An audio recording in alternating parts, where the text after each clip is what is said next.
Assalamualaikum warahmatullahi wabarakatuh. Oke, mari kita lanjutkan saja ceritanya. Tapi seperti biasa, bantu tekan tombol like dan berkomentar dulu ya. Bab 1207, Pedang pertama di darat.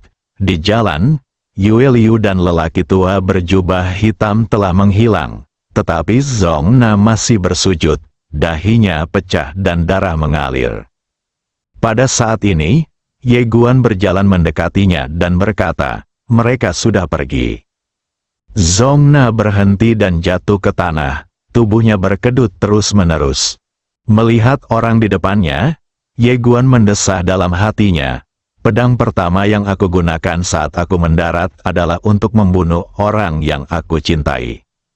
Xiao Ta berkata, "Wanita itu sangat ambisius, dan adik laki-laki ini tidak dapat mengendalikannya." Ye Guan mengangguk sedikit. Pada saat ini, Zong Na tiba-tiba berdiri. Dia menatap ujung jalan di kejauhan dengan linglung dan berkata dengan lembut, "Kupikir dia akan tinggal." "Ye Guan Dao, apakah kamu menyesalinya sekarang?" Zong Na menatap Ye Guan, dan Ye Guan tersenyum dan berkata, "Tahukah kau mengapa dia dipilih? Karena energi ungu yang kau berikan padanya, itulah takdir 9 provinsi. Orang-orang di luar sana sangat menghargai ini." Zong Na berkata lembut, "Begitu." Ye Guan berkata, "Itu awalnya milikmu." Zong Na menggelengkan kepalanya, itu tidak penting lagi. Setelah berkata demikian, dia berbalik dan pergi. Pada saat ini, dia tampak seolah-olah jiwanya telah tersedot keluar, seperti mayat berjalan. Xiao Ta berkata, "Aku khawatir anak ini akan melakukan sesuatu yang bodoh." Ye Guan melirik Zong Na saat dia pergi. Dia harus mengatasi hal semacam ini sendiri. Xiao Ta berkata, "Benar sekali." Ye Guan kembali ke halaman. Tetapi pendeta Zhang masih belum kembali. Dia melirik kamar pendeta Zhang, lalu berbisik, "Pendeta ini sangat misterius setiap hari, dan tidak ada yang tahu apa yang sedang dia lakukan." Tepat pada saat itu, terdengar ketukan di pintu. Ye Guan berbalik dan berjalan ke pintu. Dia membuka pintu dan melihat seorang pria parubaya yang aneh berdiri di luar. Ye Guan sedikit bingung, "Siapa kamu?" Pria parubaya itu menatap Ye Guan dan berkata, "Namaku Zuo Lou." Ye Guan berkata, "Keluarga Nona Zuo Yan?" Pria parubaya itu mengangguk, "Ya." Ye Guan berkata, "Silakan masuk." Sambil berkata demikian, dia menuntun lelaki setengah baya itu ke halaman. Pria parubaya itu menatap Ye Guan dan berkata, "Yaner mengatakan kepadaku bahwa kamu sangat baik. Sekarang tampaknya dia tidak berbohong kepadaku. Kamu masih muda, tetapi kamu memiliki sikap yang luar biasa. Itu langka." Ye Guan tersenyum dan berkata, "Senior, Anda terlalu baik." Pria parubaya itu berkata, "Ketika aku membawa Yaner pergi kemarin, dia ingin mengucapkan selamat tinggal padamu. Tetapi karena beberapa alasan khusus, aku tidak mengizinkannya datang untuk mengganggumu. Setelah kembali, dia terus membicarakanmu. Jadi aku memutuskan untuk datang dan menemuimu." Ye Guan mengangguk, Nona Zuo Yan sangat perhatian. Pria parubaya itu menatap Ye Guan dan berkata, "Kamu tidak terlihat seperti penduduk setempat." Ye Guan berkata, "Saya dari luar dan dikirim ke sini karena beberapa alasan khusus." Pria parubaya itu berkata, "Yaner ingin aku mengajakmu keluar. Tetapi keluarga Zuoku hanya bisa mengajak 2 orang. Yaner dihitung sebagai 1, dan kami sudah memesan 1 lagi." Ye Guan sedikit terkejut, lalu tersenyum dan berkata, "Tidak apa-apa." Baginya, tidak masalah apakah dia keluar atau tidak, karena selama Zuo Yan keluar dan menghubungi kakak perempuannya Ye An, kakak perempuannya pasti akan menemukan cara untuk menyelamatkannya. Pria parubaya itu menatap Ye Guan dan tidak mengatakan apa-apa. Ye Guan tersenyum dan bertanya, "Ada apa?" Pria parubaya itu bertanya, apakah Yaner memberimu sesuatu? Mendengar ini, Ye Guan tiba-tiba menjadi waspada, tetapi ekspresinya tetap tidak berubah. Benda? Pria parubaya itu mengangguk. Ya, Ye Guan tersenyum dan berkata, dia sering memberiku mentimun. Pria parubaya itu menatap Ye sejenak dan berkata, benarkah? Ye Guan mengangguk. Ya, pria parubaya itu mengangguk sedikit, tidak berkata apa-apa lagi, lalu berbalik dan pergi. Melihat lelaki setengah baya itu pergi, Ye Guan menyipitkan matanya. Tujuan utama kedatangan lelaki ini mungkin karena ia takut Zuo Yan telah memberinya sesuatu. Zuo Yan tidak terlalu mementingkan hadiah yang diberikan oleh penguasa Jiuzhou, tetapi keluarganya pasti akan sangat mementingkannya, bukan hanya keluarganya, tetapi orang-orang di seluruh wilayah Jiuzhou mungkin akan sangat mementingkannya. Saya harus berhati-hati untuk menghindari diburu di seluruh dunia. Di luar, Zuo Lou berjalan keluar di sepanjang jalan, dan ada seorang wanita di sampingnya. Dia adalah Yupol. Nenek Yu berkata dengan suara yang dalam, Patriark, mengapa kamu tidak menyingkirkannya saja? Zuo Lou menoleh ke arah Nenek Yu. Apakah menurutmu Yaner menyukainya? Nenek Yu berkata dengan suara berat, aku tidak tahu, tapi menurutku lebih baik membuangnya. Zuo Lou menggelengkan kepalanya, tidak perlu, Yaner sudah mendapatkan kesempatan terbesar di sini dan memiliki masa depan yang menjanjikan. Jika aku membunuh orang ini, akan ada keretakan antara ayah dan anak di masa depan. Tidak ada gunanya bertengkar karena masalah kecil seperti ini. Sebelum Nenek Yu sempat berkata apa-apa lagi, Zuo Lou melanjutkan, lagi pula, pemuda itu sangat luar biasa. Meskipun dia masih muda, dia tidak rendah hati atau sombong, dia tenang dan kalem. Menurutku dia bukan orang biasa, jadi tidak perlu menjalin hubungan yang buruk dengannya. Nenek Yu berkata dengan suara yang dalam, mengapa pemimpin klan tidak membawanya keluar? Zuo Lou tersenyum dan berkata, bukankah ini mengkhawatirkan? Yaner sangat menghargainya. Jika aku membawanya keluar sekarang, jika sesuatu benar-benar terjadi antara dia dan Yaner, itu tidak akan menjadi hal yang baik. Sekarang, setelah Yaner mendapatkan warisan orang itu, keluarga calon suaminya pastilah keluarga abadi tingkat atas dari peradaban tingkat ke-9. Nenek Yu mengangguk dan tidak berkata apa-apa lagi.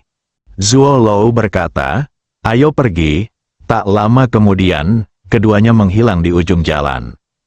Setelah Zuo Lou pergi, Ye Guan hendak kembali ke kamarnya ketika dia tiba-tiba mendengar suara langkah kaki di luar pintu. Ye Guan menoleh dan melihat seorang pria parubaya berjalan masuk dari luar pintu. Pria parubaya itu masuk dan berkata sambil tersenyum, nama saya Pan Zhen. Saya kebetulan lewat di sini dan melihat orang itu datang dan berbicara dengan Anda tentang sesuatu. Jadi saya masuk untuk melihat-lihat karena penasaran. Ye Guan tersenyum dan berkata, kami tidak membicarakan apapun, hanya bertanya dengan santai. Pria parubaya itu tersenyum dan berkata, hanya bertanya. Ye Guan mengangguk. Pan Zhen tiba-tiba bertanya, apakah kamu kenal putrinya Zuo Yan? Ye Guan mengangguk, aku kenal dia. Pan Zhen bertanya, teman? Ye Guan mengangguk sedikit, ya, ekspresi Pan Zhen tiba-tiba menjadi geli. Ye Guan melirik orang di depannya, mengapa orang ini terlihat agak tidak serius? Pan Zhen menatap Ye Guan, dan saat menatapnya, dia tiba-tiba tertawa aneh. Ye Guan, Pan Zhen tersenyum dan berkata, nak, apakah kamu ingin keluar? Keluar, Ye Guan berkedip, lalu bertanya, kita mau pergi kemana? Pan Zhen tersenyum dan berkata, tentu saja, kita harus keluar. Apakah kamu tahu di mana kita berada di luar? Setelah kita keluar, kita bisa berlatih kultivasi, terbang ke langit dan bersembunyi di bawah tanah. dan bahkan menjadi abadi. Wajah Ye Guan penuh dengan garis-garis hitam. Apakah kau mencoba menipuku agar melakukan kerja paksa gratis? Wajah Pan Zhen tiba-tiba menjadi gelap. Apakah menurutmu aku pembohong? Ye Guan mengangguk, wajah Pan Zhen sehitam arang. Ye Guan berkata dengan hati-hati, bukan ide yang bagus untuk pergi keluar. Ku dengar membunuh orang di luar tidak melanggar hukum. Di sini lebih aman. Anak bodoh, Pan Zhen tertawa, kamu tidak tahu apa-apa. Setelah keluar, kamu bisa berlatih. Apakah kamu tahu cara berlatih? Cukup lambaikan tanganmu dan langit akan runtuh dan bumi akan retak. Selain itu, rentang hidupmu akan meningkat pesat. Kamu bisa hidup lebih lama lagi. Ye Guan ragu sejenak, lalu berkata, tidak mungkin. Xiao Ta, Pan Zhen berkata dengan serius. Aku tidak berbohong padamu. Ikutlah denganku dan aku akan mengajakmu keluar untuk bersenang-senang. Ye Guan berpikir sejenak, lalu bertanya, apakah kamu akan memberiku uang?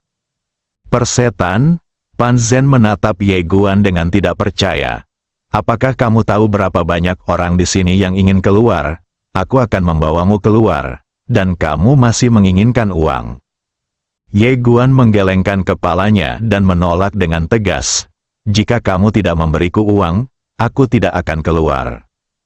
Wajah Pan Zhen dipenuhi garis-garis hitam.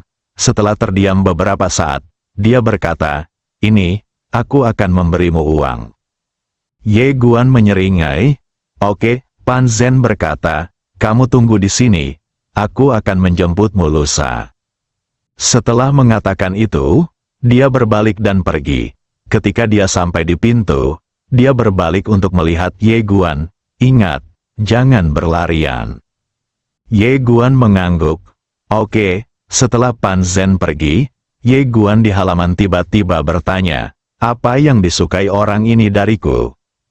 Ia mendengar dari pendeta Zhang bahwa meskipun ia diberkahi dengan keberuntungan besar, ia tidak memiliki keberuntungan seperti di 9 provinsi. Sebagai perbandingan, orang-orang yang memiliki keberuntungan seperti di 9 provinsi akan lebih beruntung. Oleh karena itu, hal ini membuatnya sedikit bingung. Tapi tak apa, orang ini terlihat konyol, jadi itu bukan masalah besar. Di luar, setelah Pan Zhen meninggalkan halaman, seorang lelaki tua bertanya dengan hormat, Patriark, apakah Anda yakin ingin memilih orang ini? Pan Zhen tertawa dan berkata, apakah menurutmu aku bercanda? Orang tua itu ragu sejenak, lalu bertanya, mengapa? Pan Zhen tersenyum dan berkata, apakah menurutmu anak ini tidak memiliki keberuntungan di 9 provinsi, jadi tidak layak menyia-nyiakan tempat untuk kita? Orang tua itu mengangguk, ya. Pan Zhen menggelengkan kepalanya sedikit dan berkata, menurutku ini agak aneh. Orang tua itu sedikit bingung. Aneh, Pan Zhen mengangguk. Lihat, dari ketiga halaman ini, yang di sebelah kiri mendapat keberuntungan dari 9 provinsi, dan yang di sebelah kanan mendapat warisan dari orang itu. Tetapi halaman di tengah tidak memiliki apapun. Apakah menurutmu ini normal? Orang tua itu mengernyit sedikit. Bukankah itu membuktikan bahwa dia tidak cukup diberkati? Pan Zhen menggelengkan kepalanya dan berkata sambil tersenyum. Aku sudah memeriksanya. Pria ini adalah teman gadis dari keluarga Zuo. Kali ini, Zuo Lou datang untuk mencari pria ini. Mungkin karena gadis itu memintanya untuk mengajaknya keluar. Tetapi jelas, Zuo Lou tidak menyukai pria ini. Orang tua itu bahkan lebih bingung. Dia tidak menyukainya. Bukankah itu membuktikan bahwa pemuda ini tidak cukup baik? Pan Zhen melirik lelaki tua itu dan berkata, tidak masalah apakah dia menyukainya atau tidak, yang penting putrinya menyukainya. Orang tua, Pan Zhen terkekeh dan berkata, gadis itu tidak sederhana. Dia sebenarnya disukai oleh pria itu. Harus kukatakan bahwa Zuo Lou cukup berani. Demi menerima gadis itu, dia menolak kuota apapun selama 30 tahun. kami masih menertawakannya. Sekarang kami semua menjadi badut. Saat dia mengatakan ini, dia tiba-tiba menoleh dan melirik ke halaman tempat Ye Guan berada. Pemuda ini memiliki keberuntungan yang sangat besar. Secara logika, tidak mungkin dia tidak memiliki keberuntungan Kyushu. Tetapi dia tidak memilikinya. Mungkinkah keberuntungan Kyushu tidak memenuhi syarat untuk dianugerahkan kepadanya? Orang tua itu tertegun. Bab 1208, menanggung sebab dan akibat. Bisa keluar tiba-tiba tidak diragukan lagi merupakan kejutan yang menyenangkan bagi Ye Guan. Ye Guan awalnya ingin pergi menemui pendeta Tao untuk mengucapkan selamat tinggal, tetapi dia tidak bertemu dengan pendeta Tao itu sepanjang hari. Malam harinya, Ye Guan kembali ke halaman rumahnya. Begitu sampai, dia mendengar suara tangisan dari sebelah. Dia segera berbalik dan datang ke halaman Zongna. Saat itu, di halaman, seorang wanita memeluk Zongna dan menangis sekeras-kerasnya. Ye Guan mengerutkan kening dan berjalan cepat ke arah mereka berdua. Pada saat ini, wajah Zongna sepucat kertas, dan ada retakan di tenggorokannya. Jelaslah dia sedang mencari kematiannya sendiri. Tapi dia tidak mati. Wanita itu memeluk Zongna dan menangis. Tetapi Zongna tampak sepucat mayat dan tidak punya keinginan untuk hidup. Ye Guan memikirkannya, lalu berkata, "Mari kita bicara." Zona menggelengkan kepalanya. Ye Guan berkata, "Apakah menurutmu kematianmu bermakna?" Zongna menatap Ye Guan, "Tidak ada gunanya hidup." Ye Guan bertanya dengan marah, "Tidak ada gunanya, ibumu sudah sangat tua, tidak ada gunanya kau hidup." Zongna menatap wanita yang menangis di depannya, dan air mata tiba-tiba mengalir dari matanya. Ye Guan melanjutkan, "Tidak bisakah kau hidup tanpa seorang wanita?" Zongna menggelengkan kepalanya. "Dia dan aku tumbuh bersama dan sepakat untuk bersama sejak kami masih muda. Yang kuinginkan dalam hidup ini hanyalah menikahinya dan menghabiskan sisa hidupku bersamanya. Tetapi sekarang, semua itu telah berlalu." Ye Guan berkata dengan tenang, "Jadi kamu masih belum melihat kenyataan dengan jelas?" Zongna menatap Ye Guan, dan Ye Guan berkata dengan tenang, di dalam hatinya, "Dunia luar lebih penting daripada dirimu," yang berarti dia sama sekali tidak memiliki perasaan yang begitu dalam padamu. Apakah menurutmu pantas mati demi seorang wanita yang tidak begitu mencintaimu? Zongna terdiam. Ye Guan melanjutkan, "Kau tahu, jika kau mati di sini sekarang, dia akan semakin memandang rendah dirimu saat mendengar berita itu suatu hari nanti. Selain itu, dia akan berpikir bahwa keputusannya untuk meninggalkanmu adalah keputusan yang tepat. Kau ingin mati sebagai ganti simpatinya, yang merupakan ide yang bodoh." Zongna mengepalkan tangannya erat-erat. Ye Guan menambahkan, "Kematian seperti ini adalah kematian yang pengecut. Itu hanya akan membuatnya semakin memandang rendah dirimu." Zongna menggelengkan kepalanya, masih merasa putus asa. Ye Guan menggelengkan kepalanya sedikit, tidak ingin mengatakan apa-apa lagi. Dia berbalik dan pergi. Tetapi pada saat ini, wanita itu tiba-tiba memeluk kakinya dan berkata dengan suara gemetar, "Tuan, tolong selamatkan dia. Aku akan bekerja seperti sapi atau kuda untukmu." Sambil berkata demikian, dia bersujud dengan gagah kepada Ye Guan. Ye Guan membantu wanita itu berdiri, lalu menatap Zongna yang berdiri di sampingnya. Zongna perlahan berdiri, berjalan ke arah wanita itu, dan berlutut, "Bu, maafkan aku." Wanita itu memeluk Zongna dan menangis terseduh-seduh. Setelah beberapa saat, Zongna menatap Ye Guan, "Kakak Ye, bisakah kita bicara?" Ye Guan mengangguk. "Ya." Wanita itu cepat-cepat berkata, "Kalian ngobrol saja, aku akan memasak untukmu." Setelah berkata demikian, dia berbalik dan pergi.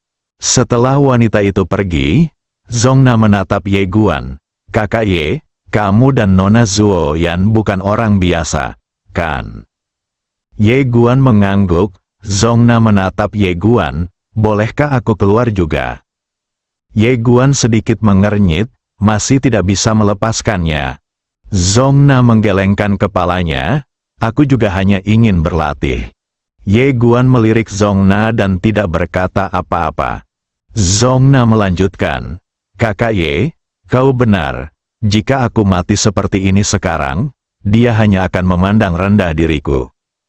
Ye Guan berkata, apakah kamu menyesal memberinya keberuntungan sebesar itu? Zongna menggelengkan kepalanya, tidak ada penyesalan. Aku hanya ingin memberinya semua hal yang baik saat itu. Aku pantas untuknya dalam hubungan ini. Aku sudah mengetahuinya sekarang. Dia tidak salah. Satu-satunya kesalahan adalah caraku mencintainya yang salah. Dan aku terlalu lemah. Ye Guan mengangguk pelan. Seringkali, bukan karena seorang pria tidak melakukan sesuatu dengan cukup baik, tetapi karena kamu miskin. Bagi seorang pria, menjadi miskin adalah kesalahan terbesar. Zongna menatap Ye Guan, Kakak Ye, jika aku ingin keluar. Ye Guan menggelengkan kepalanya, aku tidak bisa mengajakmu keluar untuk saat ini. Tetapi jika kamu ingin berlatih, aku bisa membantumu. Zongna tiba-tiba berlutut dan bersujud dengan berat. Ye Guan mengeluarkan sebuah buku kuno dan memberikannya kepada Zongna. Itu bukanlah buku kuno yang diberikan Zuoyan kepadanya, melainkan metode Guan Xuan miliknya sendiri. Di tempat seperti ini, memberikan warisan kepada Tuan Zongna Jiuzu hanya akan merugikan dirinya sendiri. Zongna dengan hati-hati mengambil Guan Xuan Fa. Lalu berkata dengan hormat, terima kasih, Saudara Ye, saya berterima kasih atas kebaikan Anda. Mulai sekarang, hidup saya adalah milik Anda. Sambil berkata demikian, dia bersujud lagi. Ye Guan membantunya berdiri, lalu meninggalkan beberapa kristal roh untuknya. Kamu harus berlatih dengan baik di sini. Setelah aku keluar, aku akan kembali menemuimu saat aku punya waktu. Jika kamu ingin keluar saat itu, aku bisa mengajakmu keluar. Zongna mengangguk. Oke, Ye Guan mengangguk, lalu berkata, mengenai hidupmu, hiduplah dengan baik dan rawat ibumu dengan baik. Zongna membungkuk hormat dan berkata, baiklah. Ye Guan tersenyum dan berkata, ingat, wanita genit bisa dibiarkan pergi. Tapi pria ambisius tidak boleh dipaksa tinggal. Setelah berkata demikian, dia berbalik dan pergi. Di tempat yang sama, Zongna memegang buku Guan Xuan Fa erat-erat, matanya penuh tekad. Ye Guan sekali lagi datang ke tempat pendeta Tao Zhang mendirikan kiosnya. Tetapi dia masih tidak melihat pendeta Tao Zhang. Seolah-olah dia memikirkan sesuatu. Dia sekali lagi datang ke desa tempat penguasa Jiuzu muncul. Begitu tiba di desa, dia melihat pendeta Zhang. Di sebelah pendeta Zhang ada seorang pendeta berjubah pendeta. Pendeta itu tampak baik hati dan khidmat, dan di tangannya dia memegang seuntai tasbih Buddha. Keduanya sedikit terkejut melihat Ye Guan.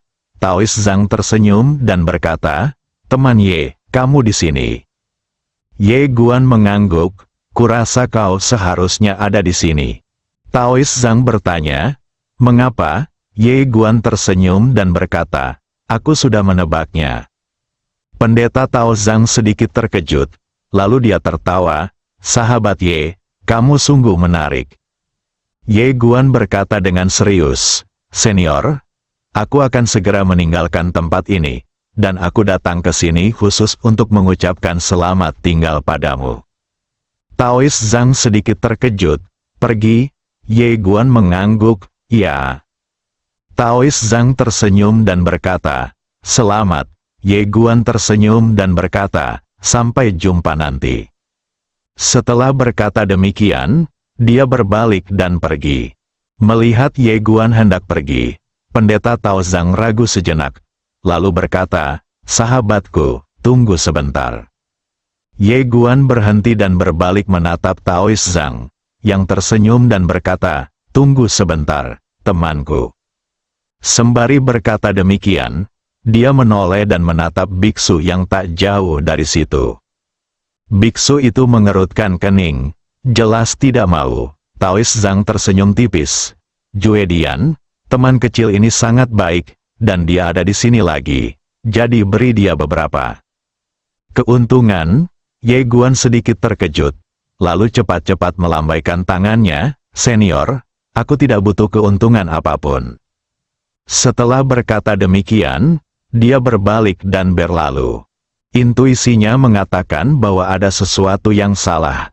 Pendeta Tao Zhang segera menghentikannya dan berkata, "Sahabatku, sahabatku, jangan takut, kita semua adalah orang baik." Wajah Ye Guan penuh dengan garis-garis hitam. Pendeta Tao Zhang segera menoleh untuk melihat biksu yang tidak jauh dari situ. Biksu itu melirik Ye Guan dan mengangguk. Pendeta Tao Zhang terkekeh dan berkata, "Sahabatku, sejujurnya, kita datang ke tanah yang diberkati ini untuk sebuah benda ajaib." Ye Guan sedikit penasaran, benda suci. Pendeta Tao Zhang mengangguk, "Ya, benda suci itu bernama Jiushu Ding, yang dapat menentukan takdir Jiushu. Benda itu sangat kuat.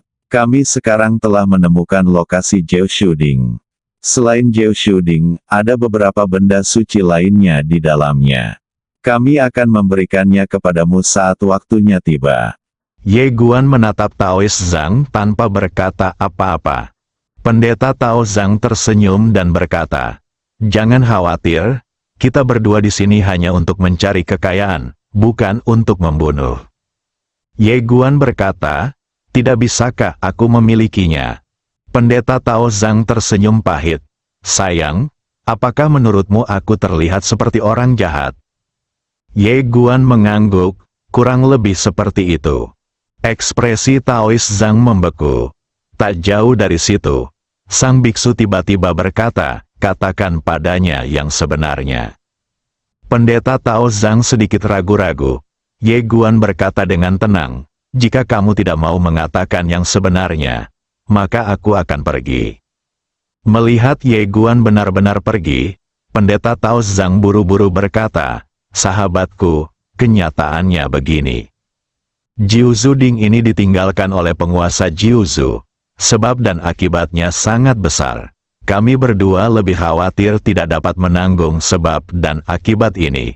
Oleh karena itu, kami ingin meminta bantuanmu untuk membawanya. Tentu saja, kami tidak akan membiarkanmu membawanya dengan cuma-cuma. Kamu dapat memilih dua benda suci di alam rahasia sesuka hati. Selain itu, jika ada kristal Yuan abadi, itu juga akan menjadi milikmu." Ye Guan sedikit mengernyit, membawa sebab dan akibat. Pendeta Tao Zhang mengangguk, "Ya, Jiuzhu Ding ini adalah benda suci pertama di wilayah Jiuzhu. Benda ini telah mencapai tingkat peradaban tingkat 9. Selain itu, benda ini pernah mengenali penguasa Jiuzhu. Oleh karena itu, sebab dan akibatnya sangat besar. Kami berdua sedikit khawatir." Ye Guan menggelengkan kepalanya, "Aku tidak tahan." Pendeta Tao Zhang tersenyum dan berkata, "Sejujurnya, saya telah membaca peruntungan Anda dan saya menemukan bahwa Anda memiliki takdir yang sangat kuat. Anda seharusnya mampu menghadapinya." Ye Guan bertanya dengan rasa ingin tahu, "Seberapa sulitnya?" Pendeta Tao Zhang menggelengkan kepalanya. "Sulit untuk menentukan batas atasnya, tetapi sangat sulit. Jika Anda bersedia membantu melawannya, akan ada banyak manfaatnya." Ye Guan menatap mereka berdua tanpa berkata apa-apa. Dia sedikit terkejut. Dia tidak menyangka bahwa kedua orang ini benar-benar ingin merekrutnya ke dalam kelompok mereka. Tentu saja, dia tidak akan cukup bodoh untuk menanggung kesalahan mereka. Jadi, dia menggelengkan kepalanya, "Dua orang tua, aku tidak tahan dengan ini. Orang tua di rumah sudah bilang padamu, saat kamu keluar, jangan menimbulkan terlalu banyak karma, karena takut memengaruhi mereka. Setelah Ye Guan selesai berbicara, dia berbalik dan pergi. Melihat kejadian ini, biksu di sampingnya mengerutkan kening. Dia menatap Ye Guan dengan sedikit kesuraman di matanya. Namun saat ini, Pendeta Zhang menggelengkan kepalanya dan berkata, biarkan dia pergi.